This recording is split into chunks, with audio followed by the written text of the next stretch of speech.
अब आत्मदेव जी का तो उद्धार हो गया।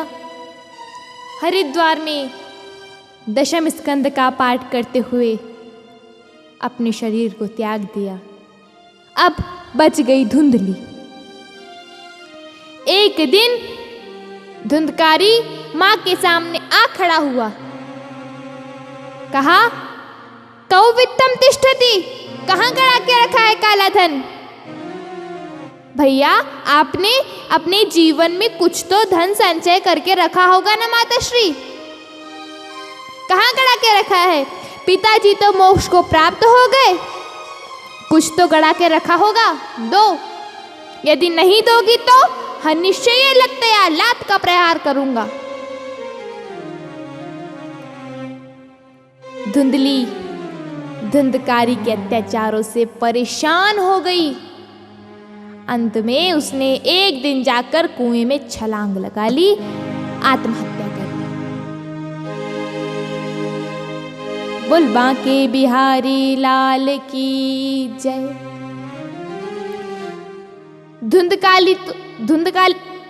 धुंधली भी छोड़ के चली गई। आत्मदेव जी भी अपने शरीर को त्याग दिया। बच गया अकेला धुंधकारी। ना माताश्री ना पिताश्री।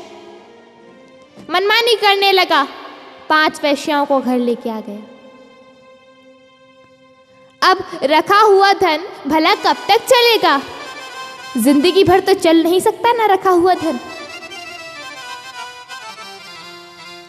अब वैश्याओं को देने के लिए धन नहीं बचा तो धुंधकारी चोरियां करके धन इकट्ठा करने लगा।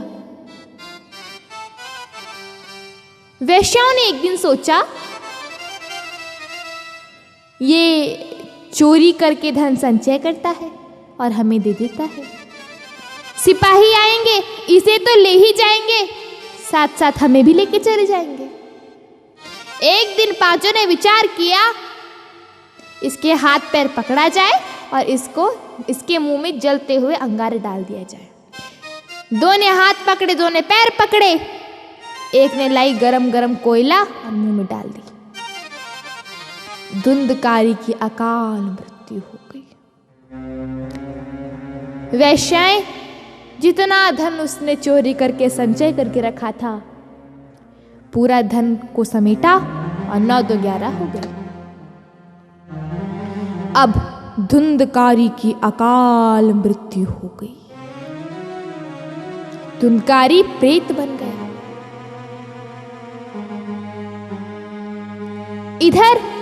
इधर तो ये दशा है, उधर एक दिन जब गोकर्ण जी महाराज रात्रि के समय विश्राम के लिए अपने कक्ष में आए, जैसे ही पलंग पर लेटने को हुए, देखा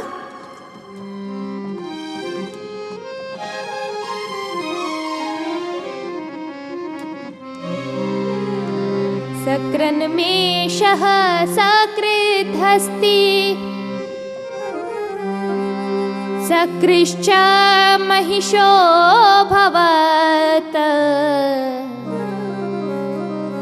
सकृदिन्द्र सकृश्चाग्नि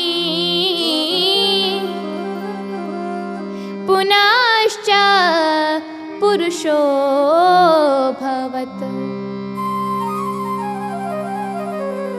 देखा, सकृन्मेषः बकरा प्रकट हो जाता है, कभी भैंसा प्रकट होता है, कभी अग्नि प्रकट होती है, देखते ही देखते इंद्र प्रकट हो जाता है। गोकर्ण जी ने सोचा, ये सब हो क्या रहा है? विद्वान तो थे ही, जल अभिमंत्रित करके छिड़का, पूछा, कौन हो तुम? बड़ी करुण स्वर में आवाज है, अहम भ्राता त्वदीयोऽस्मि धुंधकारीति नामतः।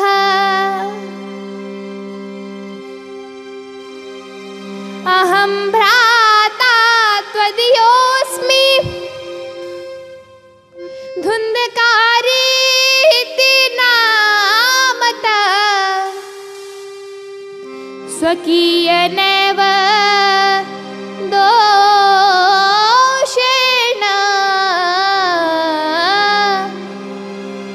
ब्रह्मत्वं नाशितं मया।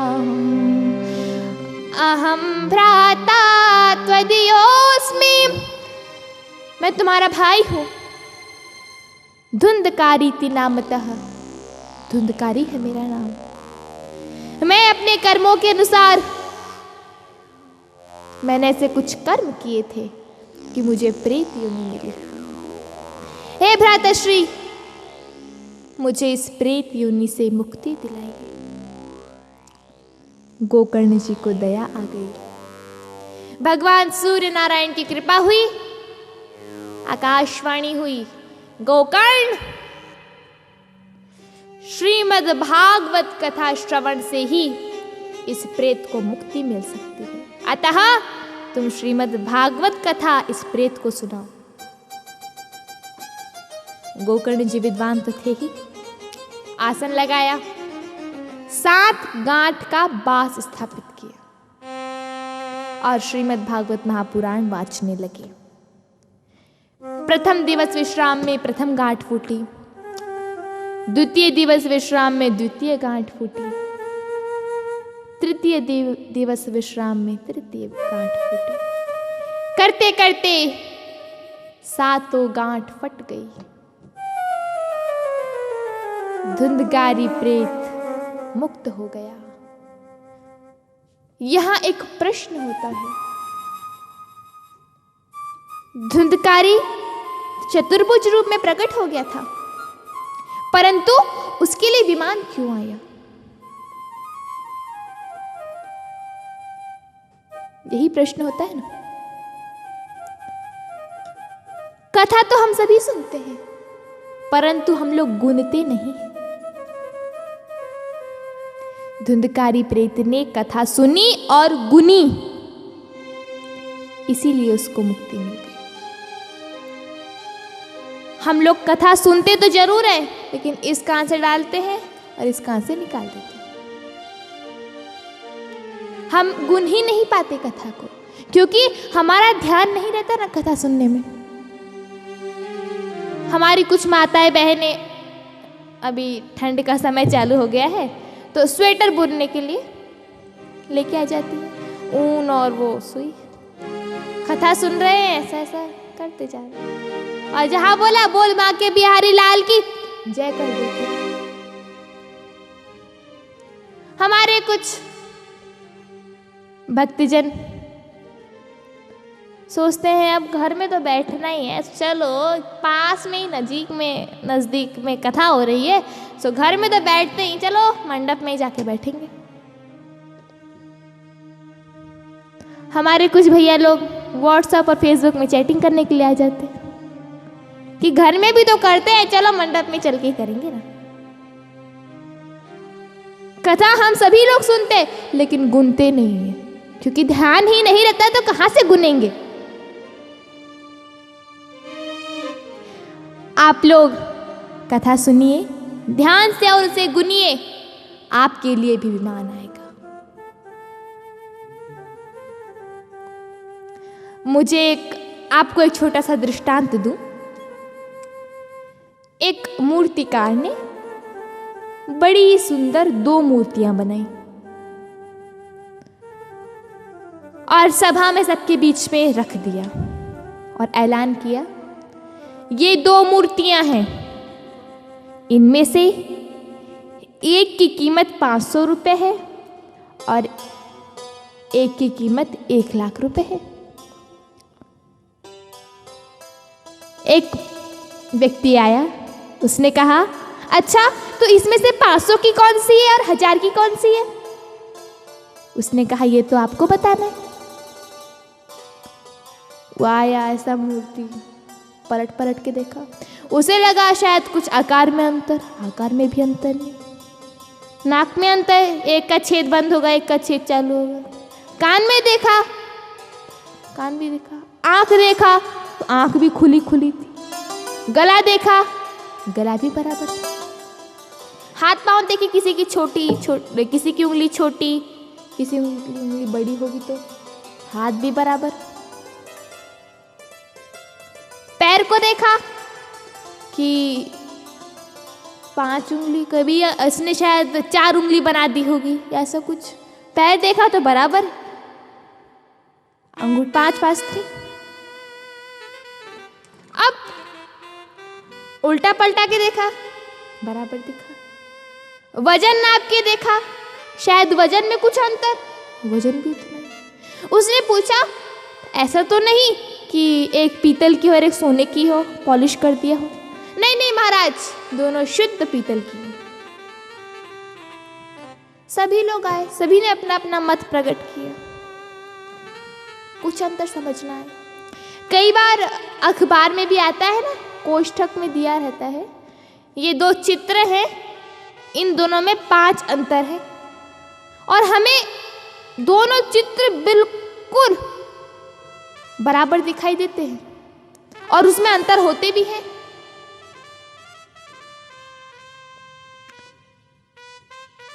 एक राहगीर, एक सत्संगी संत रास्ते से जा रहा था। एक सत्संगी जा रहे थे, देखा, सोचा चलो हम भी भाग ले लें। गए। उन्होंने कहा, महाराज आप भी अपना मत प्रकट कीजिए। सत्संगी संत तो थे ही, एक सुतली निकाली। सुतली निकाली, पहली मूर्ति के कान से डाली, देखा इस पार निकल गई, यहां से डाली यहां से निकल गई।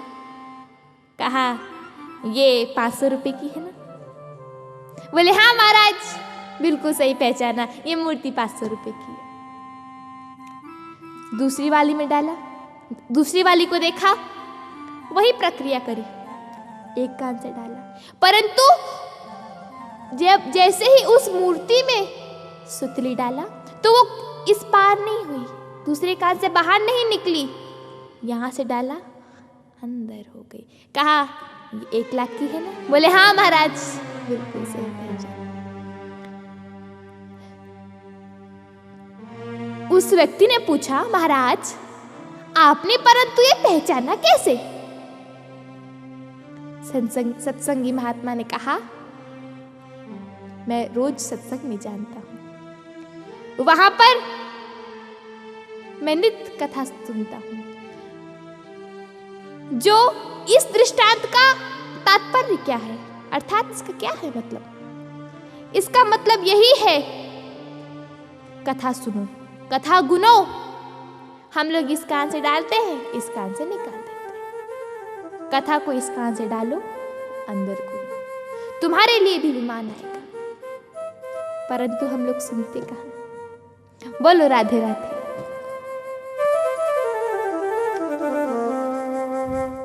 श्री कृष्ण की कथा बार बार सुनो। इतना तो सभी को पता है, देवकी का लाला, यशोदा का कान्हा, कंस का भांजा, अर्जुन का सखा, बलराम का भाई, नंद का ढोटा। कथा तो सभी कोई जानते हैं, परंतु उस कथा को कोई गुनते नहीं है ना। बार बार श्री कृष्ण चरित्र सुनो, बार बार श्री कृष्ण की कथा सुनो। ये हमें श्रीमद् भागवत महापुराण सिखाता है। अच्छा, ये जीवन में जो अहंकार है ना, यही धुंधकारी है, और जो हमारे जीवन में जो विवेक है, वही गोकर्ण है। गोकर्ण रूपी विवेक, गोकर्ण रूपी विवेक जब ज्ञान रूपी भागवत का आश्रय ले लेता है, तो अहंकार रूपी धुंधकारी अपने आप चला जाता है। बोल बाके बिहारी लाल की जय। आहा हा हा हा, कितनी सुंदर बात है। धुंधकारी प्रेत को मुक्ति मिल गई, भक्ति माता के कष्ट की निवृत्ति हुई। आज जैसे ही धुंधकारी को मुक्ति मिली और भक्ति माता के कष्ट की निवृत्ति हुई, स्वर्ग की दुंदुभियां अपने आप बज उठी। इंद्रो वादी मृदंगम, इंद्र स्वयं मृदंग बजाने लगे। हनुमान जी ताली बजा बजा के नाचने लगे। भक्ति माता घूम घूम के नाच रही और मेरे भोले बाबा तो भंग में रंग चाहिए, भंगिया पी के नाच रहे हैं।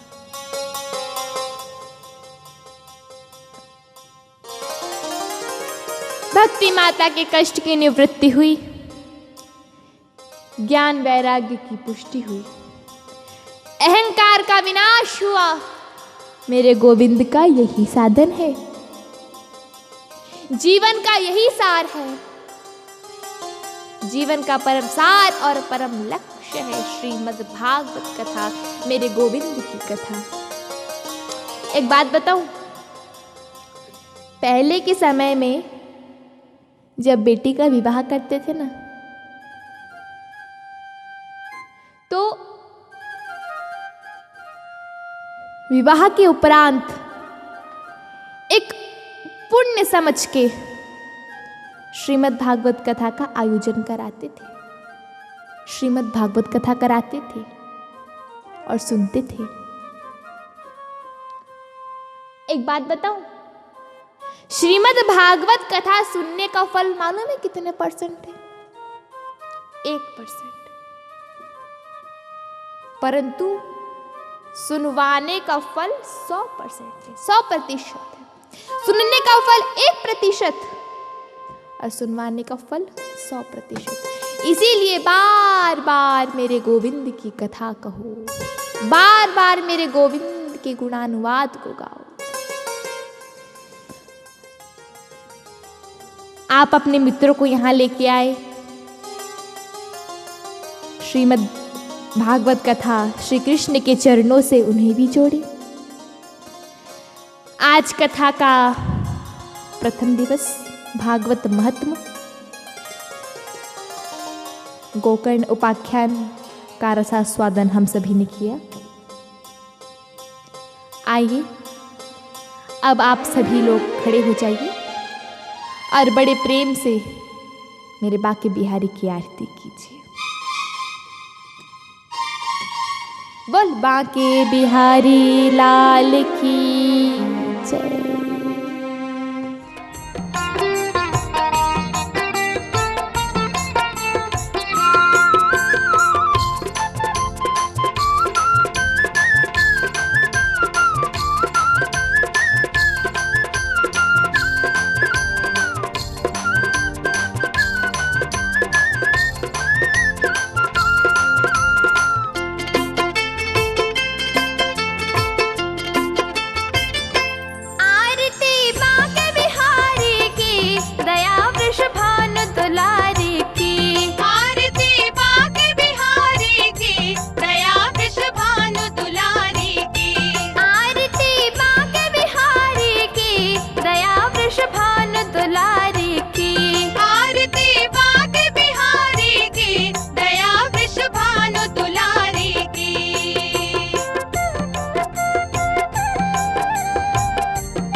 नंद ब्रज चंद्र मुरारी की, दया वृषभान दुलारी की।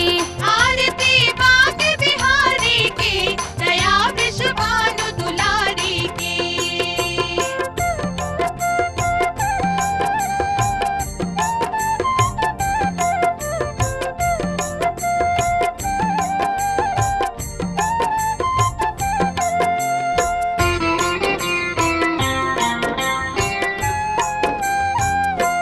ग्वालन के तुम बंशी बजैया, ग्वालन के तुम बंशी बजैया, गोपिन के तुम रास रचैया। गोपिन के तुम रास रचैया। चोर चित चोर वो माखन चोर, किसन गोवर्धन धारी की, दया वृषभान दुलारी की। आरती बाग बिहारी की, दया वृषभान दुलारी की।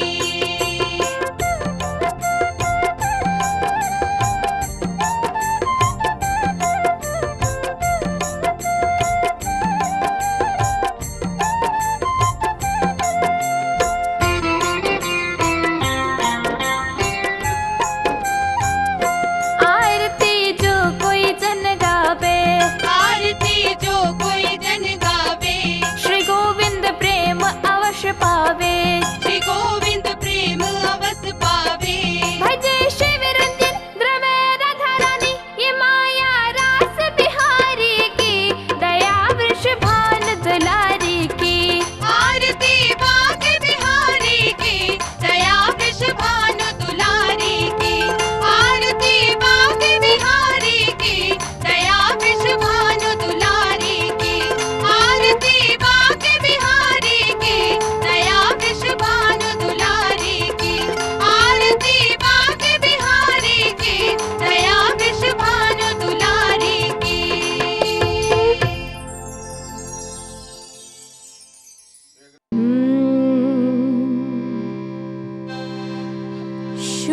शुकदेव जी के पद कमल बारंबार मनाऊं, गाई के गुण श्री कृष्ण के, राधा जू को रिझाऊं। लेत सदा सुधि दीन की, दीन बंधु प्रभुदास। शिव रंजनी पर भई कृपा, बना दियो हरिया।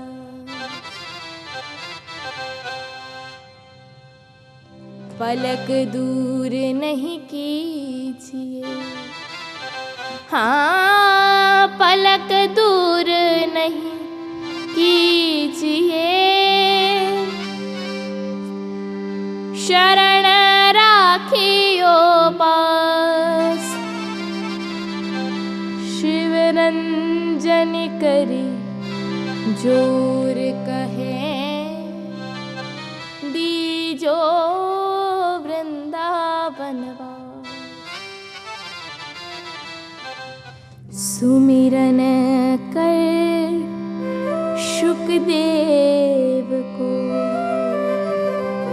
करी गुरु चरण प्रणाम। गाय कृष्ण गुण लहत नित, शिव रंजनी लहै विष